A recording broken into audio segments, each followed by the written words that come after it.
Ağızda dağılan, bezesi bol, ovuntulu, çox ləzzətli şirniyyat hazırladım. Gəlin hazırlanmasına baxaq.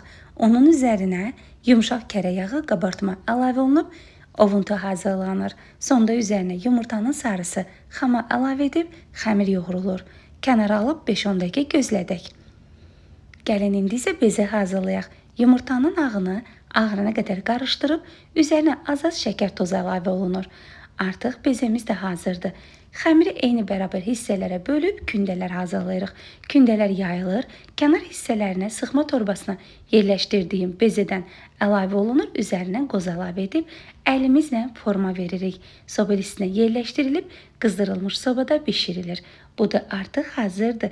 Tam soyuyandan sonra üzərinə şəkər pudrası əlavə olunub süfrəyə verilir. Çox ləzzətli oldu. Sizlər də hazırlayıb ağız dadı ilə nuş edin. Hələlik.